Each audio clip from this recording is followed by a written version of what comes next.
প্রতিষ্ঠান যে পরিচালনা ভবিষ্যতে তার জানার দরকার আছে। এই ঘটনা কি মানে কতদিন আগে ঘটছে আপনার অনুমান করতে?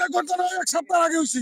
এসব ঘটনাটি ঘটেছে তারাকান্দা উপজেলার সদর ইউনিয়নের ধলিরকান্দা মাঠকলা সংলগ্ন যে একটি মাদ্রাসা রয়েছে রোজাতুল আতফাল, এটা পরিচালক হচ্ছে আব্দুল গফুর।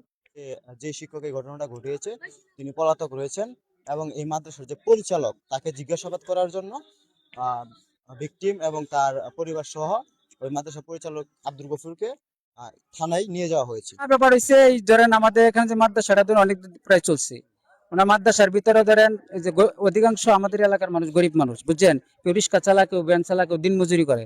ছেলেদেরকে দেওয়া হয়েছে যাতে ধর্মীয় শিক্ষা শিক্ষিত হইতে পারে, কিন্তু ওনারা কি করছে মাদ্রাসার ভিতরে ছেলেদের যারা আছে যে ছেলেটাকে বলৎকার করা হয়েছে, ঠিক আছে, হুজুরারা ধরেন ভিতরে ছিল, কিন্তু ছেলেরা ভয় ভীতি দেয় আনি পরে। ওই হুজুরটার নাম কি? যে হুজুরের নাম কি ছিল না, রাহাত নাকি, রাহাত হুজুর, বুঝছেন, ওনার যে পরিচালক আছে আব্দুল গফুর সাহেব, আর ওনা কিন্তু বুঝছেন ওনারা ঠিকানা এগুলো জানে, তো প্রতিষ্ঠান কেমনে চালা, ঠিক আছে, মানে হুজুর কোন এলাকার সে জানে না, আমরা শুনছি এটা, ঠিক আছে। হ্যাঁ, প্রতিষ্ঠান যে পরিচালনা ভবিষ্যতে তার জানার দরকার আছে। যে বিচারটা সর্বোচ্চ আছে আমরা এই বিচারটাই চাই।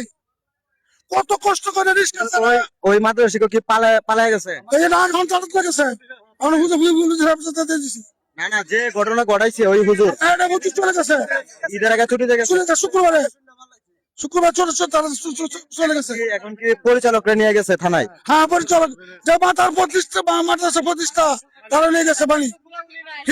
কিছু শিক্ষকের নাম বাড়ি এই ঘটনা কি মানে কতদিন আগে ঘটছে আপনার অনুমান করতে? এক সপ্তাহ আগে হয়েছি। এখন টের পেলেন কিভাবে? তারা যুবকরা তারা কইতেছে তাহলে তারা এরা বাড়ি আসবো। আমার বাচ্চাটা খবর জানছে, এই ছেলে খবর জানছে না।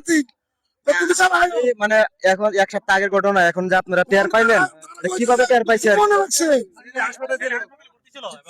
টের পাওয়া গেছে বলতে আমাদের এলাকার 4-5 জন ছোট ভাই আনতে গেছে এই এলাকাত ঘুরবার লেগে, তখন এই স্যারের চাচা তারা খারাই করাইছি পলাইছে। তার ঘরে কইছে যে তোমাদের এনে যে মাদ্রাসাটা আছে, আমার 22টা স্যার তো থাকে লজিং থেকে পড়তো, তখন আমার 22টা স্যার তো এই দুর্ঘটনা ঘটাইছে।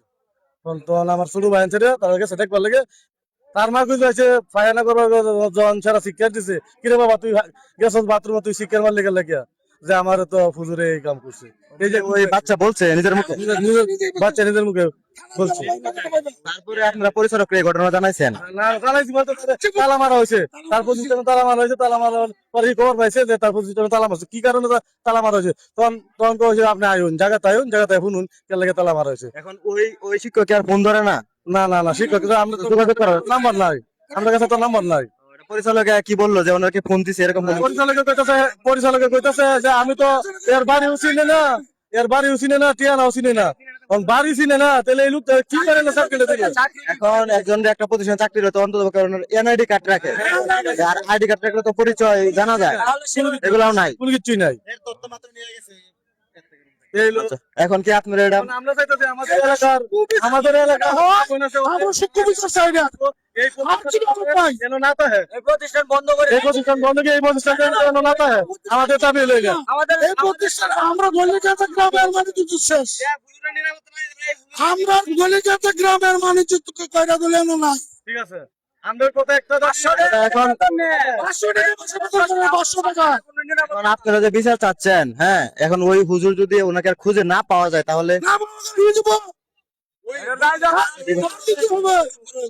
প্রতিষ্ঠানের মালিক চাহিয়ে দিব।